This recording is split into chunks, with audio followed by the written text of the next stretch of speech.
What's a story, amigos? This is Kino with some cool stories for today's story time. Fred Savage will read us a story about a chimp who doesn't like being a wimp.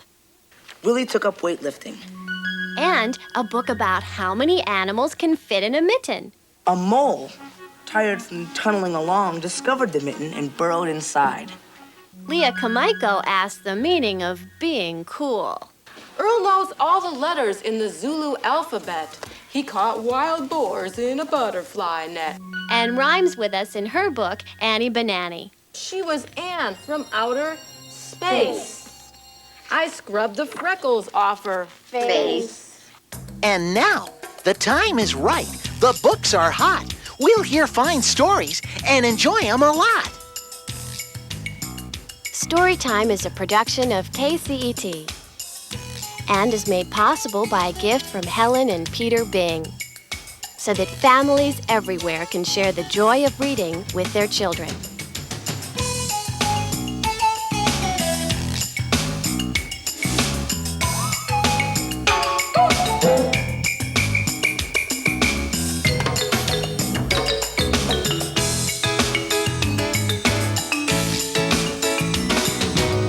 And now, join Kino and his friend Mara at her place for story time. Kino, I have a surprise for you today. You do? Oh, surprise. I love surprises. I just love surprises. What is it? Well, I have invited one of your buddies to come over today and read us a story. He said he will be reading about a wimp. A wimp. Yeah. Do you like that surprise? Gee, I don't know. I don't have any friends who are wimps, and I am certainly not a wimp. Oh. I am not. No one's saying that you are, Kino. This is just a story about a wimp. Trust me, it will really be good. Right, Fred? Right. Hey, everybody. Hi. Any wimps in here? No wimps in here except the ones in your book, amigo. That's right, Kino. His name's Willie, but he's only a wimp until he decides to do something about it. Should I read it? Oh, you bet, sure. Hey, I'll tell you what, I'll meet you down there with my amigos, and I'll just gather up my stuff here, and then I'll catch up with you, okay? Sure. That sounds great. Come on. In the meantime, I'll introduce Fred. Hi, everybody. Hi. I want you to meet another one of Kino's friends. This is Fred. Hi, Fred. Hi, guys. He's going to be reading a book he brought with him today. Yeah, it's called Willie the Wimp, and it's written and illustrated by Anthony Brown. Now, can anyone tell me what a wimp is? Bianca, what's a wimp? Well, a wimp is someone who can't stick up for themselves because they're afraid to stick up for themselves. In other words, they can't fight. Yeah, it's a good one. Anyone else have any other ideas? Mike, do you have an idea? Somebody that's afraid to do things. Good. No, is there any way a wimp, it could be a good side to a wimp? Like, what would be a good thing about a wimp? What do you think, Gabe? They can be kind. Yeah, exactly. Maybe it's good because then you don't get to Hurt. Yeah, then you don't get hurt and you don't get in a fight. Hey, stay out of trouble, huh? Yeah, exactly. Well, there's a wimp in this story, Willie the Wimp, that I was just telling you about. You guys want to start it? Yes. Yeah. Yes. Let's hear it. Okay, all right. Willie wouldn't hurt a fly. Willie worried about stepping on tiny insects every time he went for a walk. And when someone walked into him, he always said, "Oh, I'm sorry," even when it wasn't his fault. But sometimes when he was out walking, the suburban guerrilla gang bullied him. "Oh, I'm sorry," said Willie when they hit him. The suburban guerrillas called him Willie the Wimp. Willie hated that name, Willie the Wimp. But one evening, when Willie was reading his comic book, he saw this ad that says, "Don't be a wimp. I was a scrawny, skinny-chested, pathetic weakling. Now I can order people about, kick sand in their faces, and talk very loudly. Lift heavy things, get R-E-S-P-E-C-T, respect. Do you want bulging arm muscles, tireless legs, a deep chest, a large wardrobe, a magnetic personality? Mail this now." Well, that sounds just like the thing for me, thought Willie. So he sent some money to the address in the advertisement. He rushed to the door every morning to catch the postman. "Oh, I'm sorry," said Willie when the postman brought nothing for him. But one day, a package arrived. That was it. Willie opened it excitedly. Inside was a book. It told Willie what to do. First, some exercises. Then some jogging. Willie had to go on a special diet. And it looks like it's bananas only for his diet. He went to aerobic classes where everyone danced to disco music. He felt a bit silly. He learned how to box. Looks like he has a lot to learn, huh? And he went to a bodybuilding club. And there's a little wimp and all these big guys. Willie took up weightlifting, and gradually over weeks and months, he got bigger and bigger and bigger and bigger. Now he's as big as the other guys in the gym. Willie looked in the mirror. He liked what he saw. So when Willie walked down the street and saw the suburban gorillas attacking Millie, there's Millie. I think that's his girlfriend. They ran away. Oh, Willie, said Millie. What, Millie, said Willie. You're my hero, Willie, said Millie. Oh, Millie, said Willie.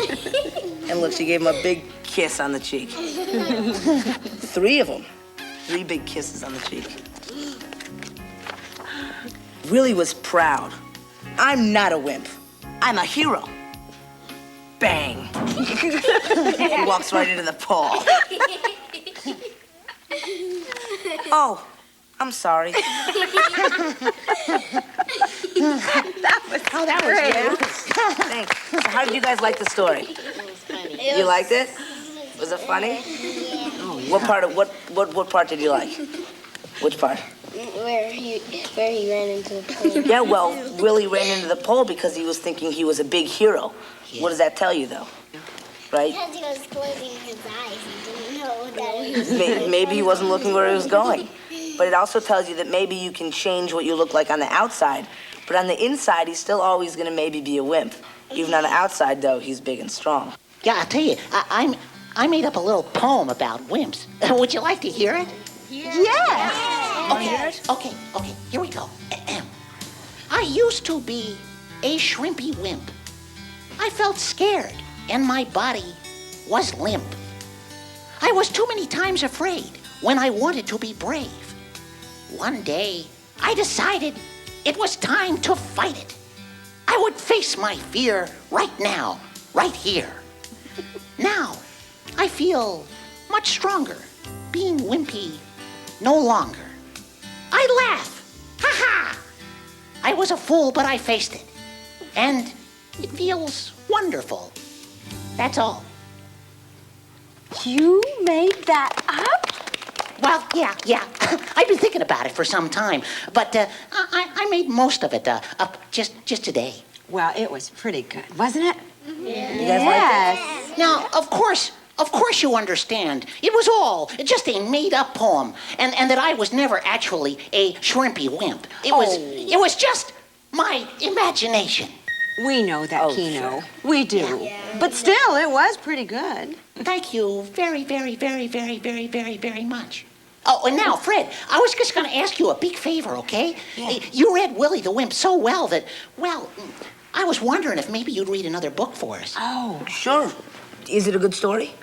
Well, I'll answer that if you can tell me something that's green, ice cold, and jumps. Oh, one of Kino's riddles. Do you guys know? Green, ice cold, and jumps? No, I give up. A frogsicle. A frogsicle? That's probably your favorite, huh? Well, no, actually, my favorite is double chocolate. What's yours? Well, I like double chocolate, but with some vanilla mixed in with it. Oh. Well, I really like Story Sundays.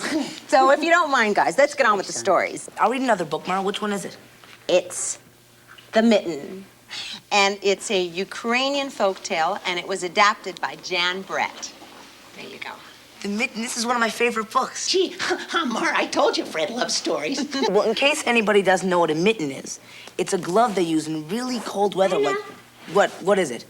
You can tell them. You put it on your hand. Yeah? And it keeps you warm. And when do you wear it? Not in the summertime. What? No, in the winter. In the wintertime, just like in the Ukraine when it was really cold. You guys want to start it? Yes. Yeah? Okay. Here we go. This is the mitten by Jan Brett, adapted and illustrated by Jan Brett. Okay. Once there was a boy named Mickey who wanted his new mittens made from wool as white as snow. At first, his grandmother, Baba, did not want to knit white mittens. If you drop one in the snow, she warned, you'll never find it. But Nicky wanted snow white mittens, and finally Baba made them. After she finished, she said, when you come home, first I will look to see if you are safe and sound, but then I will look to see if you still have your snow white mittens. So off went Nicky, and it wasn't long until one of his new mittens dropped in the snow and was left behind. So Baba was right, huh? He was gonna lose his mittens. A mole, tired from tunneling along, discovered the mitten and burrowed inside. It was cozy and warm and just the right size, so he decided to stay. A snowshoe rabbit came hopping by. He stopped for a moment to admire his winter coat. It was then that he saw the mitten, and he wiggled in, feet first. The mole didn't think there was room for both of them, but when he saw the rabbit's big kickers, he moved over. Next, a hedgehog came snuffing along. Having spent the day looking under wet leaves for things to eat, he decided to move into the mitten and warm himself. The mole and the rabbit were bumped and jostled, but not being ones to argue with someone covered with prickles, they made room. As soon as the hedgehog disappeared into the mitten, a big owl, attracted by the commotion, swooped down. And when he decided to move in also, the mole, the rabbit, and the hedgehog grumbled. But when they saw the owl's glinty talons, they quickly let him in. Do you guys know what his talons are? Nails. Yeah, his big, sharp claws. Up through the snow appeared a badger. He eyed the mitten and began to climb in. The mole, the rabbit, the hedgehog, and the owl were not pleased. There was no room left, but when they saw his diggers, they gave him the thumb. It started snowing, but the animals were snug in the mitten. A waft of warm steam rose in the air, and a fox trotting by stopped to investigate. Just the sight of the cozy mitten made him feel drowsy. The fox poked in his muzzle, and when the mole, the rabbit, the hedgehog, the owl, and the badger all saw his shiny teeth, they gave him lots of room. A giant bear lumbered by. He spied the mitten, all plumped up, and not being one to be left out in the cold, he began to nose his way in. The animals were packed in as tightly as could be. But what animal would argue with a bear? Would you? No. I wouldn't. The mitten swelled and stretched. It was pulled and bulged to many times its size. But Baba's good knitting held fast. See, it had to stretch to fit all the animals. But she was a good knitter. Along came a meadow mouse, no bigger than an acorn. That's really small, because how big's an acorn? Only about that big, so it's a really small mouse. She wiggled into the one space left and made herself comfortable on top of the great bear's nose. The bear, tickled by the mouse's whisker, gave an enormous sneeze. Achoo! The force of the sneeze shot the mitten up into the sky and scattered the animals in all directions. On his way home, Nicky saw a white shape in the distance. It was the lost mitten silhouetted against the blue sky. As he ran to catch his snow-white mitten, he saw Baba's face in the window. First, she looked to see if he was safe and sound, and then she saw that he still had his new mittens. But look at this. One mitten is perfect, just the size of his hand. But this mitten, look how big it is. Why is it so big? There's all those animals. All the animals. Well, I bet you never thought so many animals could have fit inside one mitten.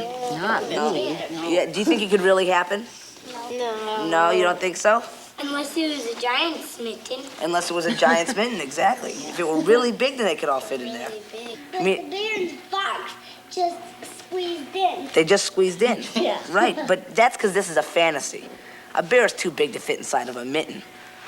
Also, Nicky was lucky this time that the bear sneezed and he got his mitten back. But is he going to be able to hold on to that mitten for very long, do you think? No, because why? Because it's white. Because it's white and it'll match into the snow.